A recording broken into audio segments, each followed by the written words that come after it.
It was supposed to be paradise. A luxury honeymoon suite with a view of the endless ocean.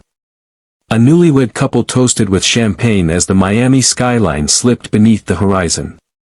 On board the Solara Majesty, surrounded by music, salt air, and clinking glasses, Ava and Silas Carrington had every reason to smile. But within 36 hours, one of them would vanish without a trace, and the other would become the center of a mystery that still confounds investigators to this day. Silas was a man of habit. He didn't swim. He hated crowds. He feared deep water and once said he'd rather be grounded on land than drift where the earth ends. But when he met Ava, wild, captivating, spontaneous, he let those fears slide. She made him feel like safety wasn't the goal anymore. Maybe that's what made him take a chance. Maybe that's what made him vulnerable. They were married just 2 weeks before boarding the cruise ship that would define both their lives forever. A gift from Ava's wealthy father, the trip included stops in the Bahamas, St. Thomas, and Cozumel. They had the best cabin money could buy and a packed itinerary full of fine dining, live shows, and exotic excursions. But on the morning of day 2, Ava reported her husband missing. His belongings were still in their suite. His shoes. His phone. His wallet. He'd simply vanished. At first, people assumed the worst, an accident. A slip overboard in the night. But the ship's cameras never caught him leaving. There was no footage. No splashes. No calls for help. Just gaps in the story. Gaps that Ava couldn't seem to fill. And then the questions started. Why had Silas taken out a $500,000 life insurance policy weeks before the wedding? Why did Ava leave the room at 3:42 a.m., long before she claimed to have noticed him gone? And why did a bartender halfway across the world swear that Silas walked into his bar, 6 months later? This isn't a story about falling overboard. This is a story about trust, timing, and a marriage that may have ended long before the honeymoon ever began. Silas Carrington wasn't the kind of man women usually chased. He wasn't rich, or flashy, or particularly charismatic. At 36, he'd spent most of his life in Tampa, Florida, managing a niche IT security firm that worked with small banks and retirement homes. He had an analytical mind, an orderly soul, and a quiet way about him that made people feel at ease. He wore the same brand of slacks every day. Ate at the same deli every Thursday. Called his mother every Sunday at 5:30 p.m. without fail. To some, he was boring. To others, dependable. He wasn't the type to seek out excitement, and the idea of a cruise, especially a honeymoon cruise, was laughably out of character. But that was before Ava. Ava Montgomery was a hurricane. Younger by 9 years, she had an edge to her, a mix of southern charm and dangerous magnetism. Her beauty wasn't delicate, it was loud. She didn't ask for attention, she swallowed it whole. When they met at a cybersecurity conference in Orlando, she wasn't even a registered attendee. She had come with a friend, talked her way past security, and found her way to the VIP afterparty by flashing a fake tech startup badge and a smile that made men forget their passwords. Silas was instantly intrigued. He'd never been with someone so alive, so untamed. She flirted without effort, laughed without hesitation, and kissed him in the parking lot like she'd known him for years. That night turned into a weekend. That weekend into a whirlwind romance. Within 6 months, they were living together. Within a year, engaged. If stories like this captivate you, don't forget to subscribe for more twisted tales from the shadows. Like, share. Friends raised eyebrows. Silas had never been impulsive, but suddenly he was changing. He traded in his sensible car for a luxury sedan, started dressing sharper, dining at trendier places. He started pulling from his savings, something he'd never done before. But Ava brought color to his life, and for a man whose world had always been beige, color felt like salvation. Still, there were signs. Ava's past was a puzzle with missing pieces. She spoke vaguely about her upbringing in Georgia. An overprotective father, a strict church, a bad relationship or two. She never talked about her mother. Never introduced Silas to extended family. And though she claimed to be working part-time in real estate, there were no listings, no clients, and no office. Silas didn't push. He was in love, and love makes you overlook the strange way your fiancée always keeps her phone face down. Their engagement was brief. Ava insisted on it. She wanted a spring wedding, and that meant rushing through arrangements. They married at a courthouse, followed by a champagne brunch with a few coworkers and Ava's only guest, her father, Douglas Montgomery, a man as imposing as his daughter was enchanting. Douglas owned a chain of car dealerships across the Southeast. His handshake was crushing, his eyes calculating, and his presence overwhelming. During the brunch, he barely acknowledged Silas. He didn't smile in photos.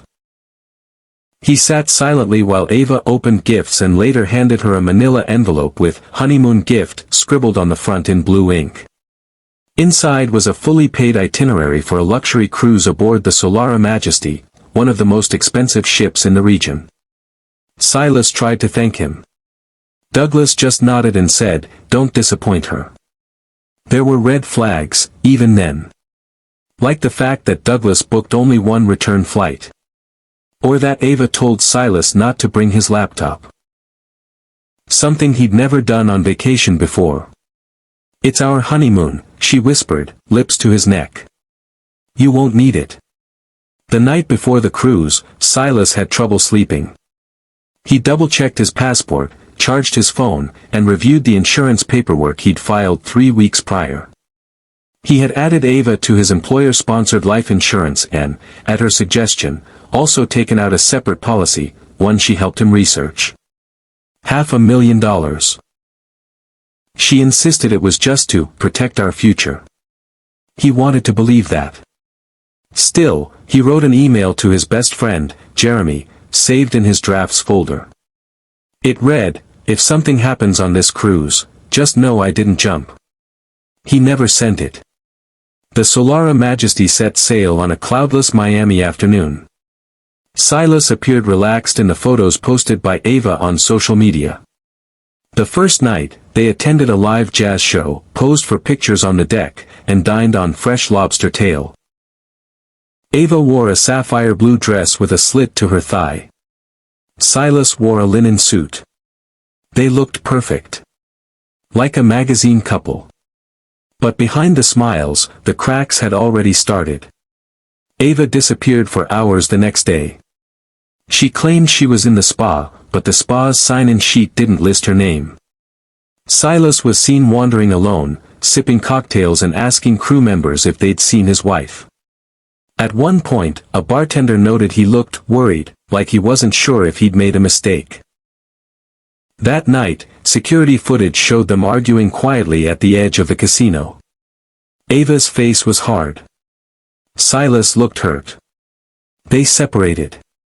She went to the bar. He returned to their suite alone. At 3:42 a.m., Ava was seen leaving the cabin in a bathrobe, heading toward the upper deck. When questioned later, she claimed she went to get water from a vending machine, but the nearest machine was on the floor below, and her robe was dry. At 7:08 a.m., Ava reported her husband missing. She told the ship's crew she woke up and found the bed empty. His shoes were still by the door. His wallet was on the nightstand. His watch rested neatly in the bathroom. But Silas was gone. Security was alerted. Announcements were made. The ship was halted for a brief search, then resumed its course. No man overboard was witnessed. No footage captured any fall. And yet, Silas Carrington had vanished, barefoot, without a trace, somewhere in the middle of the ocean. Ava wept. She clutched a crew member's arm and sobbed about love and loss and how she never imagined becoming a widow at 27. She demanded to see the security tapes, insisted on speaking with the captain, then retreated to her room, where she reportedly spent hours on the phone, though records later showed no outgoing calls were made from her suite. Back in Tampa, Silas's family was stunned. His sister, Morgan, told reporters, "My brother didn't just vanish. Something happened to him. And I don't believe it was an accident." Neither did investigators. And they were about to discover just how deep this story went. It was just past 7 a.m. when Ava Carrington stood alone on the upper deck of the Solara Majesty. The wind tugged at the hem of her robe, her hair unbrushed, her eyes distant, empty. Her voice trembled when she approached a crew member. "I can't find my husband," she said. That single sentence triggered a quiet storm across the cruise ship. Within minutes, a coded message echoed through the ship's internal channels, "Alpha, Alpha, Alpha." It wasn't for passengers to hear. But it meant something serious had happened. Someone, possibly, had gone overboard. The Solara Majesty was now 72 nautical miles off the coast of Cuba, gliding through calm waters and unaware that a new tragedy was unfolding beneath its surface of luxury. For the next 90 minutes, chaos moved beneath a veil of professionalism. Crew members swept the ship's decks and stairwells. The captain was called from his quarters. Cameras were pulled. Logs reviewed. And by 7:46 a.m., the vessel began to slow. At 8 a.m., the U.S. Coast Guard was contacted. The ship reversed course, retracing its path from the past 5 hours, scanning the ocean for a man who had, according to his wife, simply disappeared into the night. Passengers weren't told what was happening. But rumors moved faster than facts. A whisper at the espresso bar. A hushed murmur by the pool. A teenage girl posted a TikTok with the caption, "Someone went missing on our cruise."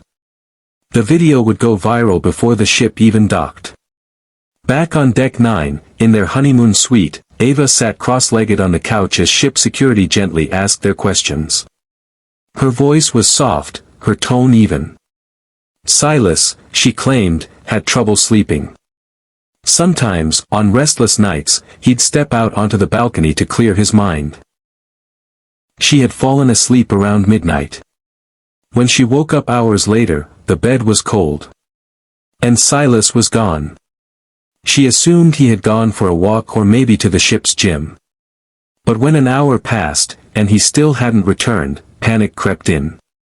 Surveillance footage confirmed parts of her story. Silas and Ava entered their suite at 10:47 p.m. the night before. Neither was seen exiting the room again that night. At 3:42 a.m., Ava herself appeared on a camera, wearing her robe, barefoot. Walking toward Deck 14. She lingered near the railing for 20 minutes before returning to her suite. Silas never appeared again. What the cameras couldn't capture, was the balcony. The very place Ava claimed Silas had gone, had no surveillance. By morning, the U.S. Coast Guard dispatched helicopters. Search vessels fanned out across the open water. Drift patterns were studied. Temperatures logged. A 48-hour search yielded nobody. No clothes. No debris. Nothing. On day 3, the search was called off. Silas Carrington was presumed dead. But back in Fort Lauderdale, not everyone accepted that explanation. Morgan Carrington, Silas's older sister, was the first to speak publicly. In front of a row of reporters, with her voice trembling but determined, she declared, "My brother didn't just fall off a ship. He wasn't reckless. He wasn't drunk. Something happened on that cruise, and I won't stop until we know what." The media pounced. Headlines multiplied like wildfire. Groom vanishes on honeymoon cruise, wife says he went out for air, mystery at sea, did Silas Carrington jump, fall, or was he pushed? Widow after 3 days, Ava Carrington's tragic tale, or sinister scheme. Public opinion fractured. Some saw Ava as a heartbroken bride, a woman shattered by a tragedy too cruel to imagine. Others found her detached. Unconvincing. Especially after someone unearthed her modeling photos and a string of cryptic deleted posts. But suspicion turned to certainty when a curious financial paper trail came to light. Just 6 weeks before their cruise, Silas Carrington had purchased a $500,000 life insurance policy. The sole beneficiary? Ava. Even more telling, documents showed Ava's handwriting on several forms, including a handwritten request for rush processing to ensure coverage would begin before March 22, the day they boarded the Solara Majesty. The insurance company flagged the policy. And with the incident taking place in international waters, the case was turned over to the FBI. Quietly, agents boarded the ship at its next port of call. They retrieved security footage, access logs, room service records. They began piecing together a timeline. Back in Florida, Ava was asked to return for an interview. Her attorney declined. But others talked freely. A cabin steward assigned to Deck 9 offered an odd detail. The Carrington suite, he said, was immaculate the morning of Silas's disappearance. Towels folded. Bed made. No signs of distress. Didn't look like someone had just vanished, he recalled. Another crew member claimed he heard muffled voices, raised voices, coming from the Carrington suite around 1:30 a.m. But he couldn't say who was arguing, or why. Even more intriguing was a sighting from a passenger on Deck 14. She remembered seeing a woman matching Ava's description smoking by the railing around 4 a.m. She wasn't crying. She wasn't calling for help, the woman later told agents. She was just standing there. Like she was waiting for something. Then came the forensics. Agents retrieved Ava's robe and slippers. Both were dry, odd, considering she claimed to have walked across a damp open-air deck before dawn. The sliding glass balcony door bore only Ava's fingerprints. Enjoying the story? Hit subscribe, give it a like, and share it with a friend who loves the dark corners of human nature as much as you do. Silas's phone, recovered from the suite safe, was password protected. After a brief court battle, it was unlocked. Inside, a single note written in the Notes app caught investigators' attention. Something feels off. If I disappear, check Ava. I know how that sounds, but please, just check. It was dated the night before their honeymoon began. From that moment on, Ava Carrington was no longer seen as a grieving widow. She became a person of interest. Investigators dug deeper. Ava had opened a bank account in the Cayman Islands just days before the wedding. $75,000 had been wired into it from a shell company linked to her father's dealership empire. Where the money came from, was unclear. Digging into her past revealed more cracks. 2 years earlier, Ava's name had surfaced in a domestic violence restraining order filed by a former boyfriend in Georgia. The documents were sealed, the case dismissed, but it painted a pattern of volatility. And then came the biggest twist of all. A series of deleted emails surfaced, recovered from Silas's laptop. They were between Ava and a man named Landon Price. A former co-worker. The tone? Romantic. Suggestive. Even sinister. One message read, "Once I'm free, we'll be unstoppable. Just a few more days." It was dated 4 days before the cruise. By day 38, the FBI brought Ava in for questioning. She arrived in a crisp black dress, lips painted soft pink. 2 attorneys flanked her. She denied everything. She hadn't seen the note. She hadn't planned anything with Landon. She hadn't pushed her husband. She wept. She paused. She maintained her innocence. But the storm was gathering. Nobody had been found. No eyewitness had seen Silas fall. No camera had captured the moment of his disappearance. It was the perfect crime, if it was a crime. But one thing was certain. A man had vanished into thin air.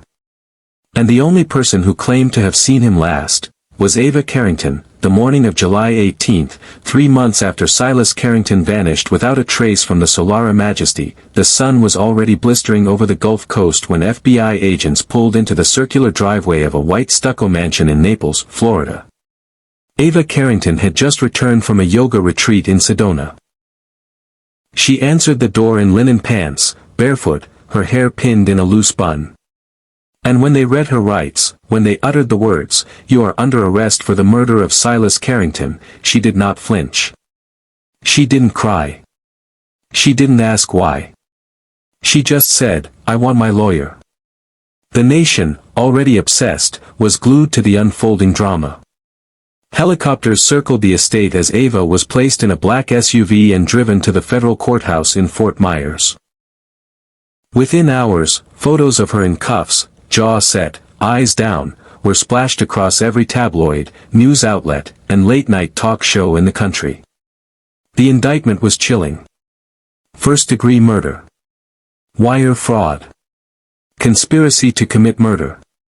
The prosecution argued that Ava Carrington had orchestrated the perfect homicide, planned, cold, and calculated.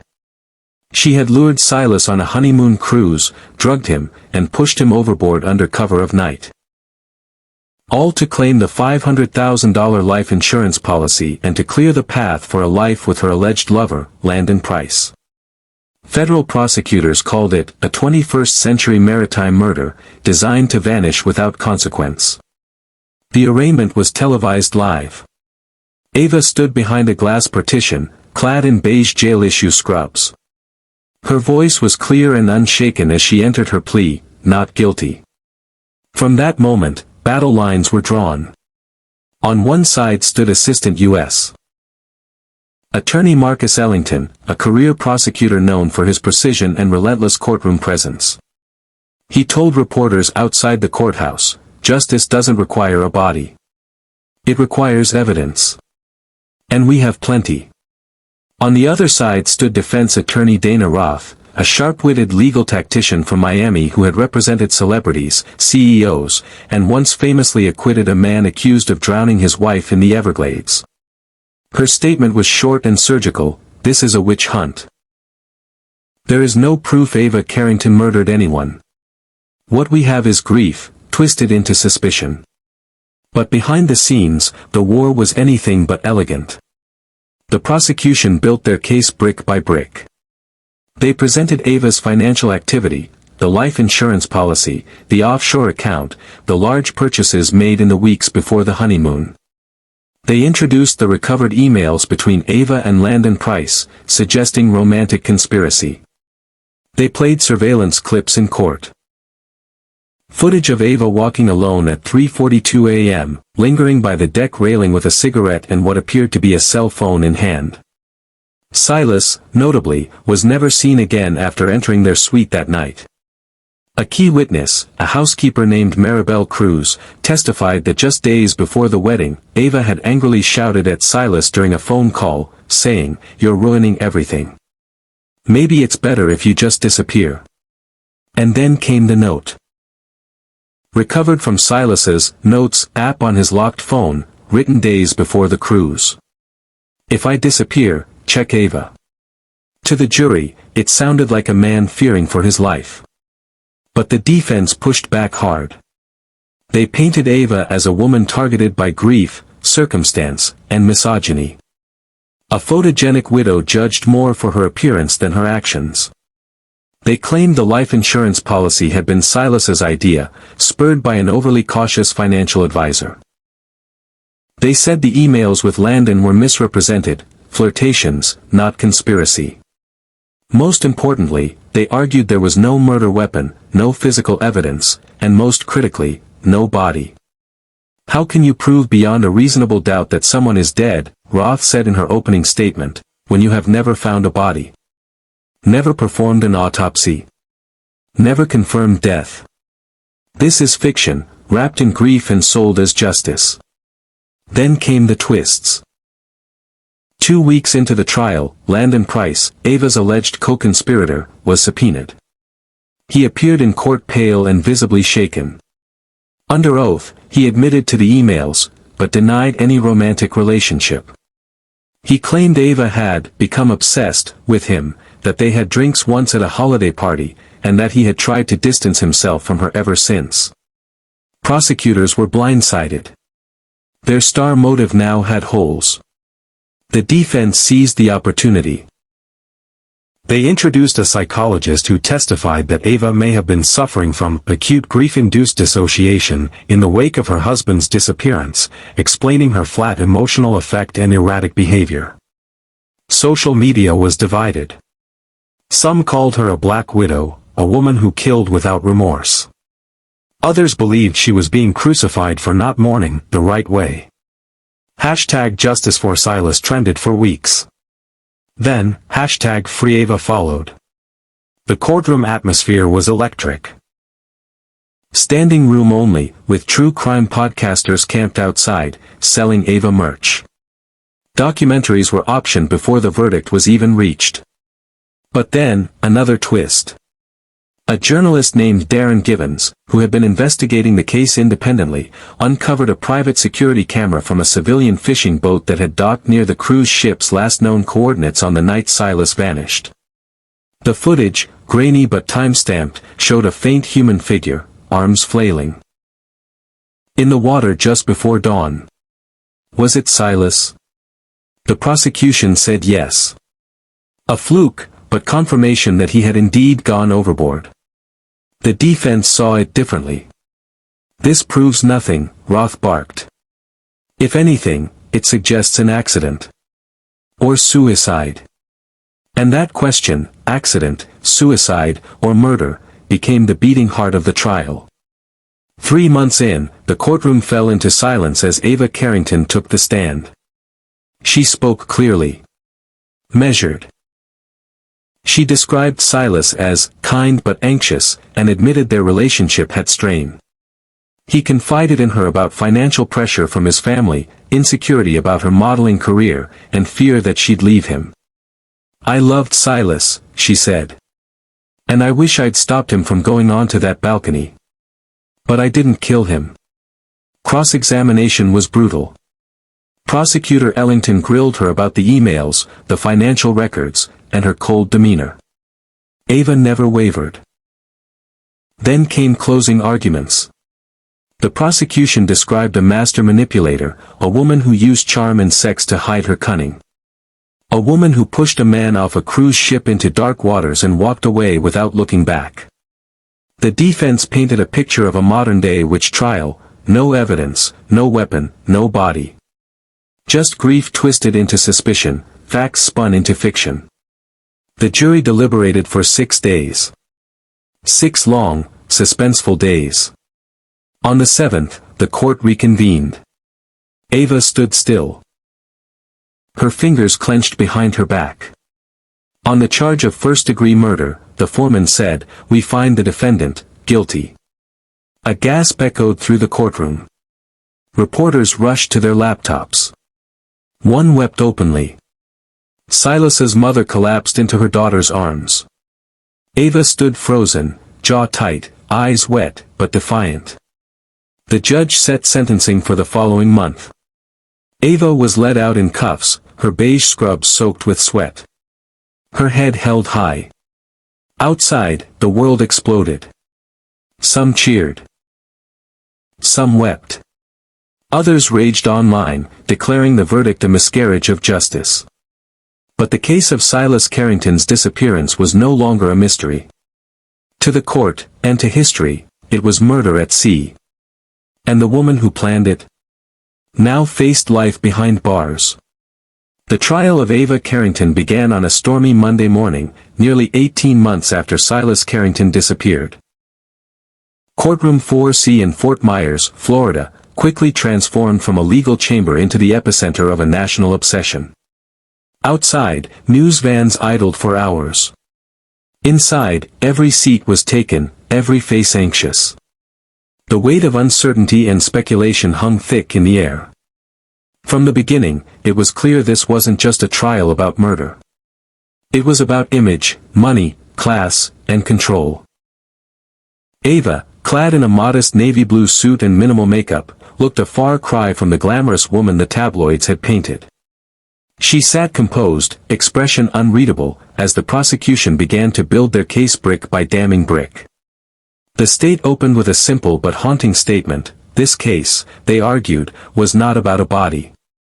It was about motive, planning, and a vanishing so precise it could only be intentional. They painted Ava as a woman who married for status, chafed under the shadow of her husband's demands, and, ultimately, took matters into her own hands on a moonlit cruise in the Gulf of Mexico. The jury listened intently as the prosecution introduced their evidence, a cruise itinerary with a suspicious timeline, security footage showing Ava alone on Deck 9 in the early morning hours, and the digital footprints of someone searching for maritime death logistics weeks before the cruise. The ship's bartender testified that the couple seemed distant that final night. He remembered Ava leaving her champagne mostly untouched, while Silas's was empty. A minor detail, but the prosecution held it like a scalpel.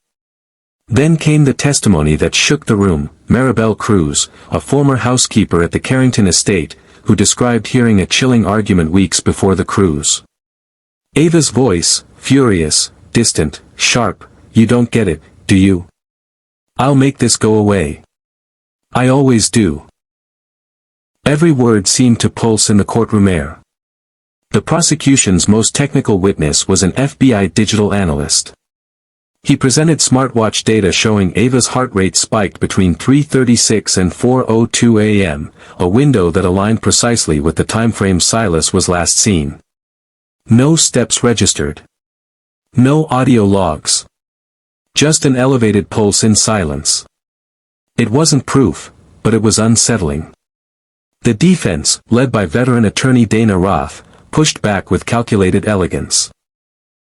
Their strategy wasn't to disprove every point, but to poke holes just wide enough to let doubt flood in. They argued the emails were taken out of context, the searches could have been made by anyone, and the smartwatch spike was inconclusive. Ava, they claimed, had simply gone to bed that night, while Silas, burdened by paranoia and past trauma, may have walked off that ship on his own. Or not at all. The ocean, Roth reminded them, was vast. When Ava took the stand, the entire room shifted. She spoke softly, deliberately. She talked of love, not the fairy tale kind, but the kind forged from contradiction. Silas, she said, was brilliant but broken. He wrestled with his demons in silence, and she, overwhelmed and out of her depth, struggled to keep up. She admitted their marriage was in trouble. Admitted they had fought. Admitted she'd considered leaving. But murder? That, she said, was a story the world had written for her. A punishment for being flawed, cold, and complicated. Cross-examination was fierce. The prosecution walked her through damning emails, ones in which she described feeling trapped. They grilled her about the Google searches, the timing, the payout. Ava never cracked. She responded calmly, sometimes coolly, which only fed public opinion. To some, she was composed. To others, calculating. As the trial unfolded, the public grew polarized. Half the country believed Ava was guilty beyond question. The other half believed she was being persecuted for being emotionally complex, and a woman with money. Online, hashtags spread like wildfire. Justice for Silas. Free Ava. The courtroom became a battleground not only for justice, but for ideology. In closing arguments, the prosecution laid out a chilling timeline. They described Ava guiding Silas to the upper deck under the stars, exchanging soft words, maybe a kiss, before one final, fatal act. No struggle. No sound. Just the water swallowing secrets whole. The defense responded with a sharp reminder, nobody. No eyewitnesses. No direct evidence. Only theory. The jury deliberated for 4 long days. When they returned, the courthouse was packed. Every breath felt suspended in time. The foreman stood, paper trembling slightly in hand, and spoke the words that would define Ava Carrington's life: guilty. Ava didn't cry. She exhaled, once. Her lips moved soundlessly, perhaps in prayer, or in disbelief. Her mother wept in the gallery. Silas's family wept too, though for different reasons. 1 week later, Ava stood before the court once more. In a final statement before sentencing, she denied the crime. Said she'd failed her husband in many ways, but never that. The judge looked at her long and hard before delivering the sentence: life in federal prison, without the possibility of parole. And just like that, the woman who once moved among elites and oceanside mansions was led away in silence, shackled and small. Outside the courthouse, the world kept arguing. Inside, justice, however defined, had spoken. 1 crime. 1,000 questions. If you want more stories that stay with you long after they end, subscribe now. Like it, share it. Thank you for watching and see you in my next video.